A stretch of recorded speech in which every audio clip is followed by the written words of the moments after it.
Well, welcome to the Business Spotlight series. My name is Heather Frierson, and I'm your host of the Business Spotlight podcast. And today I have Macon Stokes, CEO of Amplifier, as my guest. Today, we're going to be talking about his business journey and challenges, best practices, and really share a sneak peek of what it's like to operate and lead a business.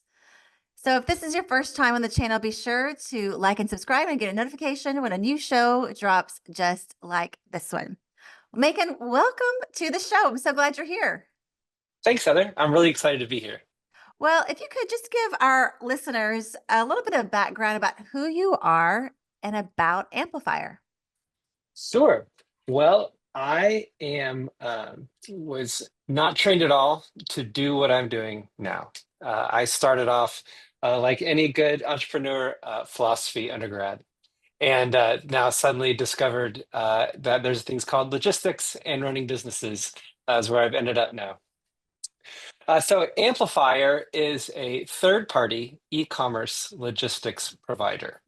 So for most people, the easiest way to understand it is we do what Amazon fulfillment does, except we do it for clients who prefer to retain more control of their relationship with their purchasers, which with their customers. So uh, our clients have their own websites and they control their own shopping cart, and then they transmit that order data to us. And then we have all of their inventory in our warehouse and we pick, pack, and ship it, and also provide some customer service if they opt in for that. So the reason a client might want to do that is because if you're selling through Amazon, which is super great, and I love shopping through Amazon. But if you're selling through Amazon, then you're selling alongside what very well could be your competitors, right? So you put something in your cart, and then you scroll down and go like, oh, customers have also bought competitor to me. Oh, actually, and that's a little cheaper. I'm going to switch into that. The other thing that happens with Amazon is Amazon controls the relationship between the purchaser and the seller. Amazon is the seller, not the manufacturer. And so the manufacturer or the owner of the brand doesn't know really who's buying their stuff and can't build a long-term relationship with that customer. So that's why many people sell their stuff direct from their site and then use a third-party logistics provider like Amplifier to do the storage, pick, pack, ship, fulfilling. So the jargon is of that product. So Amplifier started in 2020. In 2000. Sorry, 2020 is burned into my brain for lots of painful reasons. Everybody's Yes, brain. yes. Started back in 2000, back when Amazon really only did books. I remember that. Yes, remember kids? Yeah. And the vision for Amplifier was that when a brand owns the process for fulfilling, like, so say, Heather, you have a fashion brand and you also own the warehouse, and so you're in the front office and you're designing your next product, and the warehouse is out there fulfilling your product, and you're watching orders come in, and then suddenly you see, oh, Johnny TikTok just ordered something from me, and Johnny TikTok is huge. And then you realize, oh, he bought my hat, scarf, sock collection, but he didn't get the socks. He just got the hat and scarf. And so you think, I'm going to blow this guy's mind. You go grab the socks, you run out on the floor, you throw it in the box, you write a little note on a Post-it note, you put it in and say, Johnny TikTok, I love your stuff.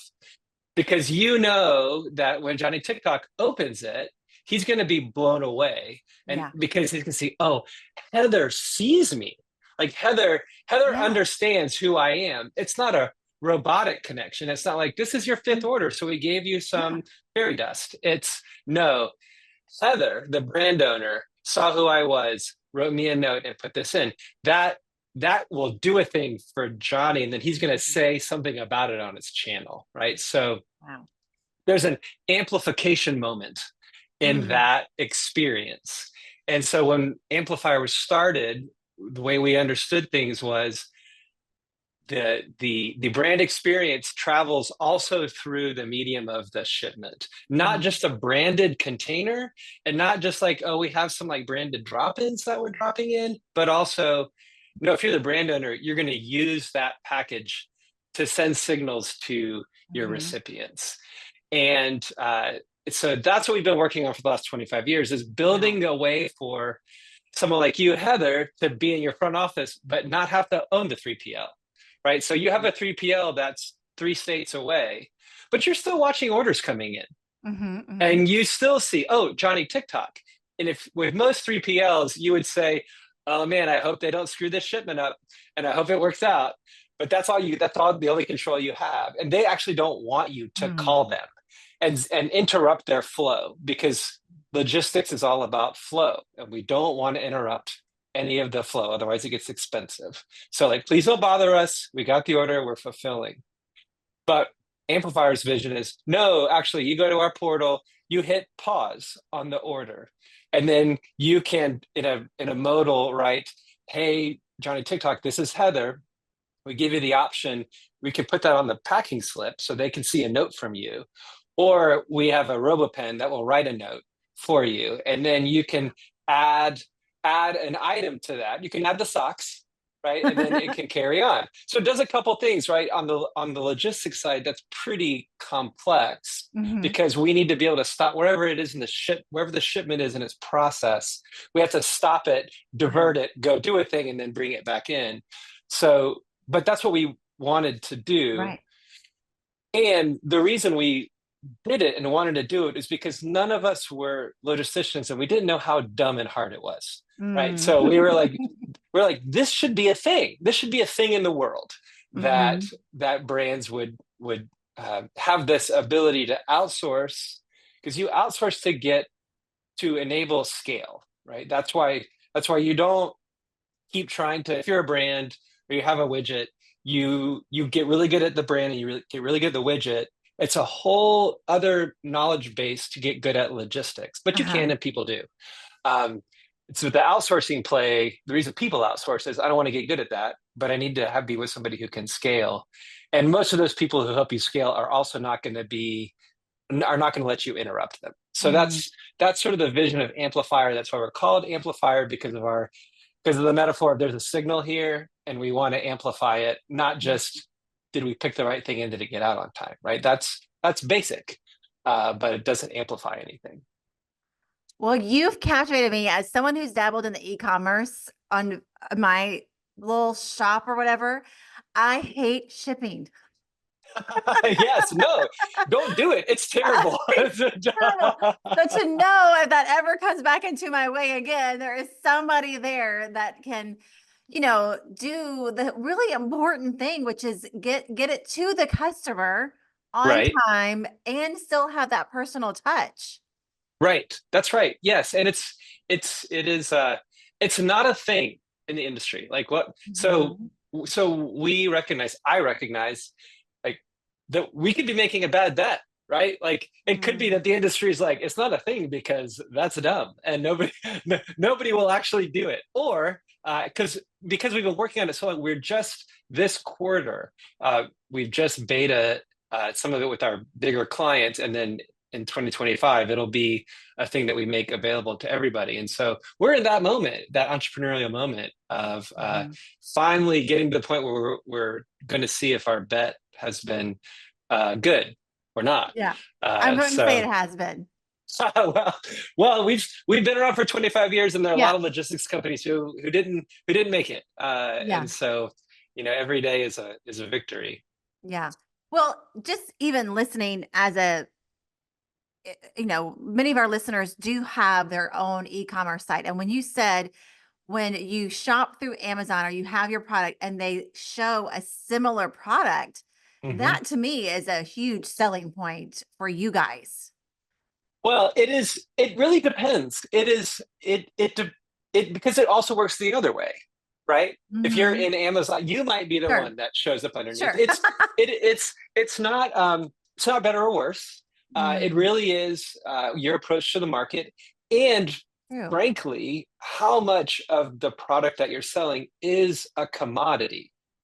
Uh, if you're a brand and you have brand control, and people can only get your brand through your site, and they don't view that your brand has a lot of substitutes, then you don't Mm, want to go through Amazon. mm, Then you want to keep it direct because your customers will find you, right? Like that's the great thing about the internet. Like you only need mm. whatever 10,000 people to really love you, as long as those 10,000 people pay $20 a month, right? That's you're doing great, right? Yeah, great. So um, it's a similar thing why the trade for going into a bricks and mortar like Walmart or Mm, Costco, right? If the trading going into Walmart is Walmart says, I will put your product in front of 1 million people every day.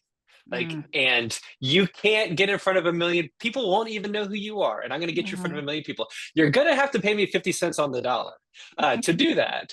But but the bet is you make it up in volume. And that's the bet at Amazon too. The bet is you're going to mm. make it up in volume of eyeballs getting in front of you. Um, my clients are making a different kind of bet. They're making a bet that their fans and their customers will come find them, or Mm. they'll be able to manage their own marketing in such a way that people get there. So it's not better or worse. I think 20 years ago I would have viewed Amazon as worse, but as you get older and a little more wisdom, you're like, no, it's just different. Like Yeah, it doesn't need to be good guy, bad guy. yeah, Um, I like that for sure. So, what kind of, without obviously giving away too much, what kind of clients come to you? so I think And are there shopping links? the current the current jargon is ideal client profile, right? Mm, That's mhm. what we talk about now. Okay. I we just called them good clients 10 years ago, but that's Mm, mhm, the mhm. ICP. You were asking me about my ICP, Heather. Um, What's your ICP? That's what I meant to. yes, ICP. Uh, they are clients who probably top line revenue are doing um, between 1 million to 50 million. We have a Mm, pretty broad a year. We have a pretty mhm. broad uh, group of folks. Our goal has been always to have a minimum order quantity of 0, right? So our view has always been an emergent company.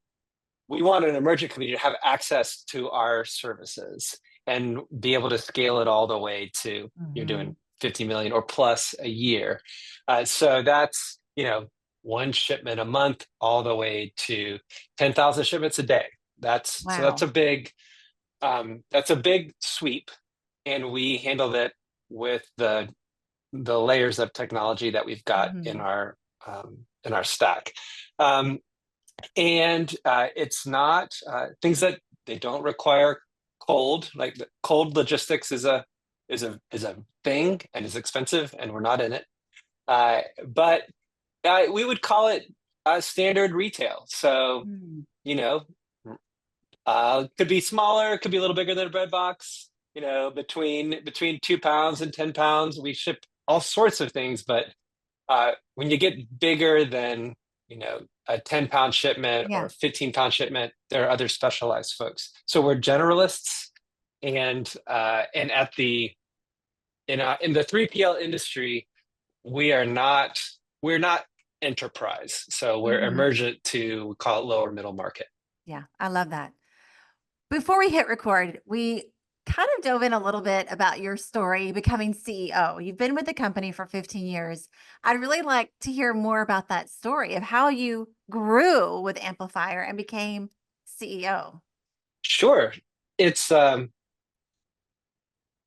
is a dual problem of being curious and not really knowing how to keep my mouth shut. The uh, Came on as a salesperson, and it was a small sales team. The amplifier had just had its biggest success and worst.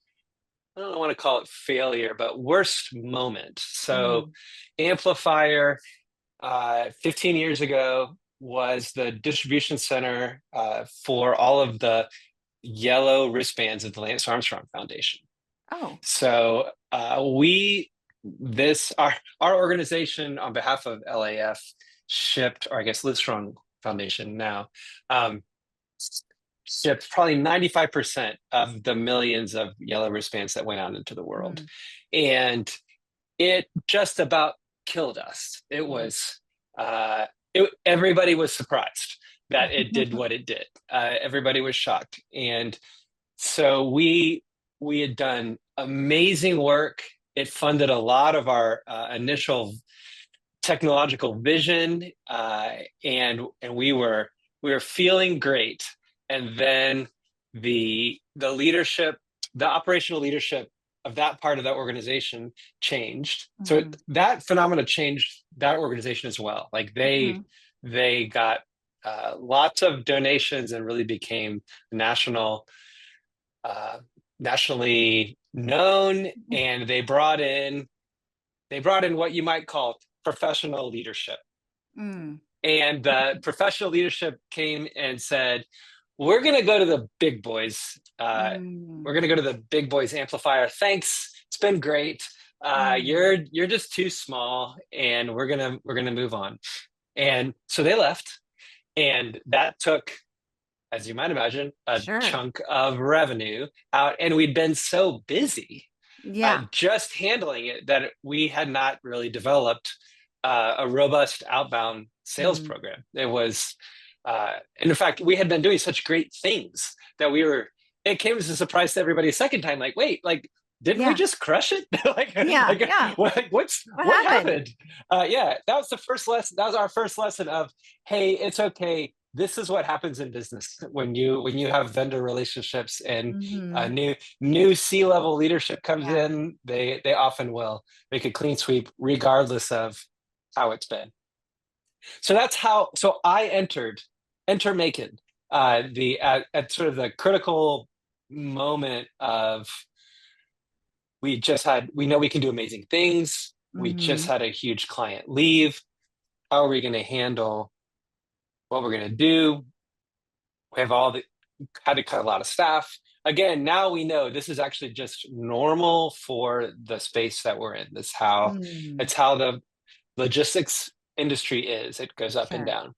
Uh, but I was hired to help fix the problem of, we don't have very much in the pipeline, and we now have Mhm. this huge pipe that can Yeah. do a lot of things, but it's empty. So uh, through um, uh, through hard work and serendipity, I closed what then was the biggest deal going. It wasn't as big as the Lance Armstrong Foundation, but it was Mhm. substantive. And like any young, hungry salesperson, I sold it a little aspirationally. Right? It was like I sold a thing that I thought, yeah, we could do that. I believe in us. I believe in There's us that we could passion. You do had that. passion. That's right. Yes. Um, and and so it wasn't.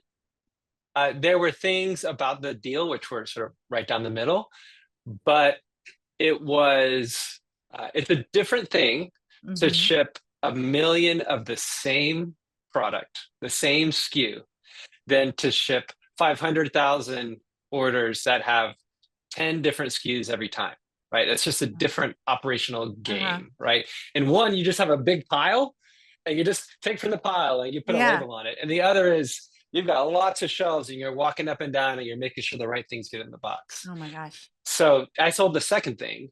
And so then, which is what I was supposed to sell, but Yeah. I'd made promises about what I thought we could do. And as it moved into the organization, as that deal moved into actuality, I realized it's not we're not actually getting there. Like, this is like, we're at risk for this. And so I, would walk out of the front office and walk onto the floor and what, how can I help? What can I do? Yeah. Where's the problem? And it turned out that I was pretty good at that. And Mm. actually, I would say I am better at that. I'm better at operations and sort of the Mhm. strategic. I'm better at strategy, and I'm better at sort of operational assessment Mhm. and Wow. the moving around of the atoms. than I am at sales. Not obviously I can do it. You sort of have to Mhm. do it, especially if you're a CEO. But the it comes a little less naturally. We Mhm. discovered, actually, I like this. I'm good at it. And so I moved into Uh-huh. the role of Right. running the warehouse floor, and then into the role of head of Wow. operations. But you can't really do operations really well unless you're also doing finance. Like at some Mm. point, both of those things actually have to work together. So I took over that role, and as the company grew, the uh, the CEO, uh, whose vision had been and Chris, the CEO then was one of the co-founders, Jeff Sewell. He had been building Amplifier's vision of this amplification process, and that's a big technical Mhm. developmental process. And so he had been developing basically the amplifier product, the software element of all this. And as he was developing that, he was the CEO and doing that. Then I came in and he said, "Well, why don't you be the president, and I'll continue to be the CEO and continue to develop this." And then after a while, he and I agreed, you know what, actually, Jeff, you're the chief product officer. Like Yeah, that's what yeah. you have been doing. That's a thing. And why don't we just say that, and then making you be the CEO, and we'll Yeah. carry on. So that's from my sins. That's where I am now. That's amazing. And it just goes to show one, how gifts and talents rise to the surface. And when you believe in something like you obviously do, there's a place. Hmm. Yeah. Yeah. I like that. So, Yeah, it's certainly not what I expected, when I graduated from yeah, college. It's not a like, hey, it'd be awesome to like run a warehouse and like right. but be But part do of we putting things ever, in boxes. does life ever pan out that way, especially with college? You go one way and turn out another. I know that I did the same. And lots Exactly. of Yes. entrepreneurs do for sure. That's right. Yeah. So let's kind of jump ahead. You've been with the company for for 15 years. When Hmm. you look at Amplifier in the next 3 to 5 years, where do you see yourself and the company? Well, that's a part of the part of the thinking about what Amplifier is going to do in the next 3 to 5 years is related to what has happened in our market space. Hmm. So the the market space for emergent to lower middle market direct to consumer 3PLs is super fragmented. Hmm. It is There's a ton of regional warehouses that also deal internationally and nationally. So Amplifier has clients that ship across the country and across the globe. Amplifier has clients from Maine to Seattle to Texas. Like our clients are all over. And it's fair to describe us as regional in that we have one Hmm. warehouse. And there's another layer of 3PL e-commerce organizations at the enterprise level that serve very, very big clients. Uh, and after that, it's just 20,000 regional players. So there's going to be a consolidation. That's going to happen. The other thing is that most of those regional players uh, are not as tech forward or tech enabled, or however we want to describe the fact that Amplifier is begins our thinking with software, even though we have a physical place. So a lot of those regional folks are going to get rolled up. And so Amplifier has a couple different paths, right? I expect, and we've gotten inquiries in the last couple of years of people who are trying to do the roll up and asking, "Hey, what about you guys? Like, do you Oh, want to get rolled up?" That hasn't been a good fit. We've had so conversations like with, acquisitions. yes, acquisitions. Hmm. So Amplifier's acquisition target. I've had conversations with private equity who are looking around for that first group to become the Hmm. sort of acquisition moment. All that stuff really slowed down around 2022. Like 2020, when everybody Yeah. was doing e-commerce, where everybody is no longer buying in stores, e-commerce had a huge moment, Mhm. and it basically had a kind of, I wouldn't call it a crash, but a sort of come down Mhm. in 2022, 2023. And so people were really like, we don't even know what's happening in this market. And so 2024, 2025, everybody's sort of coming back and looking at like, hey, should we make a thing? So those are interesting. Yeah. We're open to those conversations. And also, it's also clear to us that that our go to market with our amplification service or feature is a key differentiator. And so there's a space to just, I don't know, like let's just keep being profitable and making Yeah. money. Like that, it doesn't have to be like world domination sort Right. of idea. Again, that's when you're 35, you're like world domination or nothing. Yeah. But now you're like, yeah, I mean, like we got a good business. Let's just keep running it. Yes. Like Yeah. so, I think that's actually great advice because I think when you're starting out, or even like you said in your 30s, you're building your empire, you right? have this idea that it should be grandioso and this thing. But the truth is, good is great. And Yeah, when you're successful, and everybody's business is different, and you're doing good work. right, right. Yeah, and I didn't believe this. I didn't understand it when I was in my early 30s, and now I'll be 50 in January. So I've been around Happy the sun a birthday. little. Thank you. Um, I didn't understand when these old business people would say something like, I really like it gives me great joy to see the people I employ continue to get paid and paid more. Like I didn't get it. Like it sounded so like Hallmark. It sounded so like you just have to say that. That's a thing you gotta say. Like, but I actually was thinking about it on the drive to work this morning, just thinking how grateful I am Yeah. for the people that work Mhm. in my company and how shocked I am that like that I guess like sort of how undeserving I am to Yeah. work with really, really good people. Now, granted, we've done a lot of work to fire the really bad people, but we have a really great, delightful, wonderful set of Mhm. people who work hard and know how to do their thing. And I think, Yeah. oh, this is that sense of personal Mhm. responsibility for the humans at your Mhm. company Yes. that is it's deeper um, than the bros on LinkedIn posting about how they got everybody ice cream this week. It's like there's nothing wrong with that. Yeah. And I like ice cream as much as the next guy. In fact, that's you can get entry. You can come visit me in my office anytime if you're carrying 2 dozen donuts. Like that's great. Um, Yeah.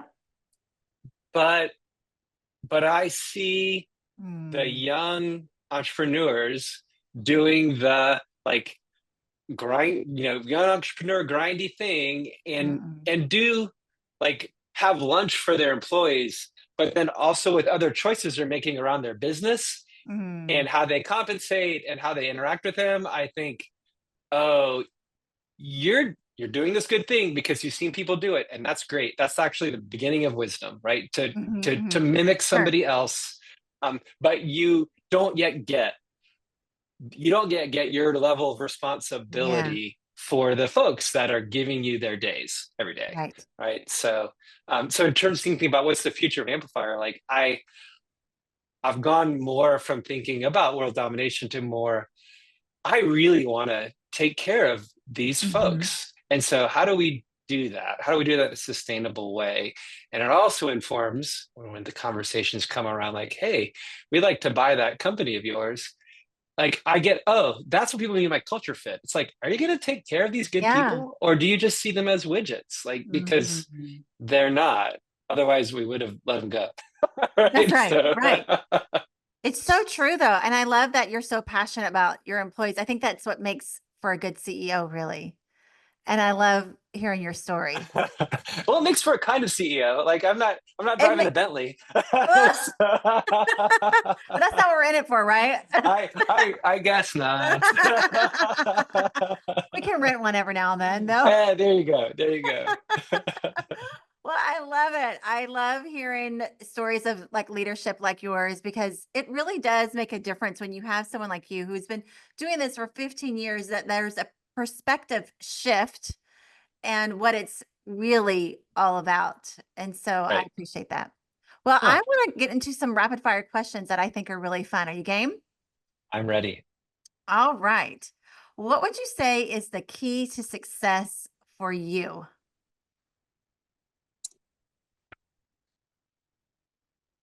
Doing the things I need to in order to maintain awareness Mm, around what's happening inside and outside. wow. You did not just think of that off the cuff. That's something that's you is I've been important. thinking about it for a minute. Yes. Say that one more time. I'm Can not you sure. Gonna get do the doing things the I need to do in doing the things order? I need to do to maintain awareness around what's happening outside and inside. That's really good. I love that. All right, what's your one piece of advice you would give to other business owners or executive leaders like yourself? If you are in logistics or manufacturing, I would suggest you read the book titled The Goal by Eli Goldratt. Eli Goldrocks. Yeah, and um, yeah, other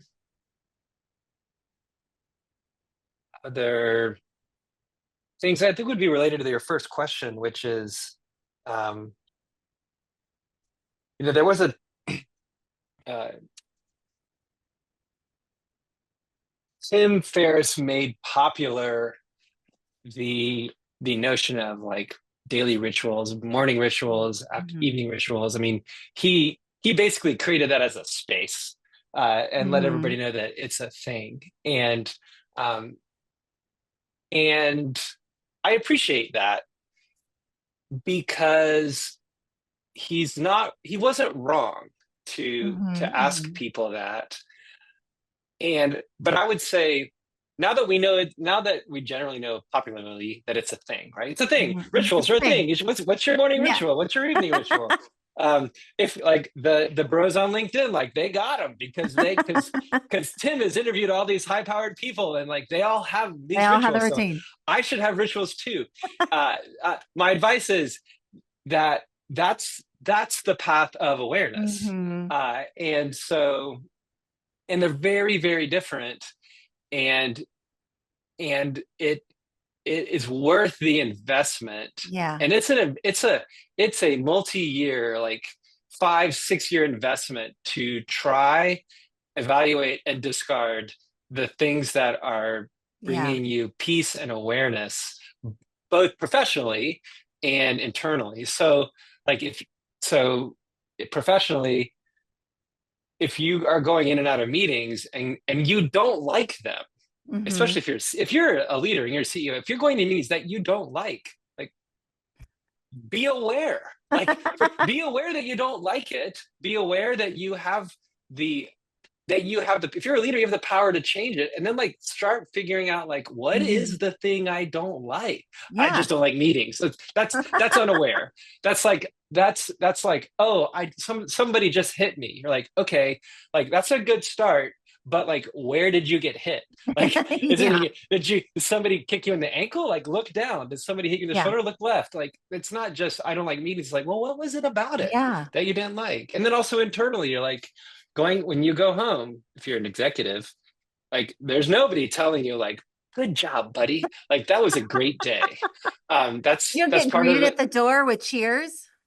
That's right. No, actually, you might, and that might be a problem. But like at the end of the day, when you're getting in your car and nobody's there, like nobody on your way out was like, "Hey, Macon, you really nailed it being a CEO today." Because even if somebody did tell you that internally, you're like, "Well, how would you know?"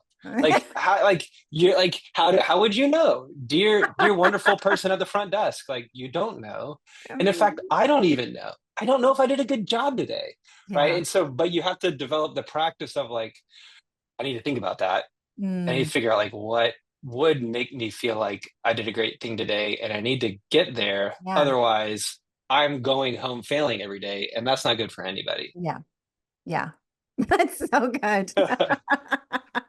One of our rapid fire questions was what book do you recommend? But you totally nailed that one. There you go. There you go. Well, where can everybody either find you or if maybe they're listening, they're like, I need to be a client of Amplifier. Where should they follow or get in touch? Sure. Well, my the only place I do anything on the socials is LinkedIn, and I'm Macon Stokes there. And I'm a I'm a I'm a semi okay practitioner of the LinkedIn's. I'm not super great, uh, but I'm active there. And then if you go to amplifier.com, you can see Mhm. all the things that we offer. You can sign up. We make it really easy to sign up. We don't scope you. You can be shipping one thing a month, and you can see all the pricing. If you are, dear listener, you're super big and you're like, I deserve to talk to somebody, we totally want to talk to you. Like if you, so you can also do it there. You can fill it out. You can like, what do they call it? Linked mail. You can DM me Mhm. directly on LinkedIn, or you can email me. That's mstokes@amplifier.com. Got it. Okay, we'll put all of that in the show notes. So, all right, last question of the day. What is most inspiring you today Today, or this week? it is the my operations team. We got an email last week. We got an email last week from a fellow amplifier company. That's a fellow Austin company. We have done some work with them. They sent us an email on Friday. 911, our machine broke. Can you help us? And so we reached out, and the operations team said, yes, we have that machine, and we'll do this for you. No big deal. So they started that on Friday. Well, part of our machine broke, Mm, and they stayed late, came in early. Like they've been putting in the work wow. for this other group who are just like, so I don't know, there are other business folks in Austin that we like. We don't have a Mhm. contract with them. We don't even have a. We were going to charge them just some like a one time charge for this project anyway. And I know that they are doing way more work than they Mm, expected to when they agreed to do it. And they're out there, smiles on their faces, doing work like they know they're yeah, actually helping, right? And yeah, so that's part of what triggered the my thinking about my employees this week anyway. It was like, man, they're just good people. yeah. So that's what's been inspiring me. Well, I think a lot of the listeners might want to come work for you. Well, we sometimes have donuts. That's Okay. all I can offer. Great, great. Well, this is an awesome conversation. I really enjoyed learning about Amplifier and you. So thanks Thanks. for sharing your story. It was really good. I appreciate you asking, Heather. Of course. Well, and if this is your first time joining us on the show, I just encourage everyone to save the show and come back because Macon really did have some amazing leadership tips. And I just think is a show for everyone to remember. So don't forget to like and subscribe also so you don't miss an opportunity to listen to a new show when a new one drops just like this one. Well, thanks to everyone for joining us today, but especially thank you to you for being our guest. Really appreciate it. You're welcome. Well, until next time, bye bye.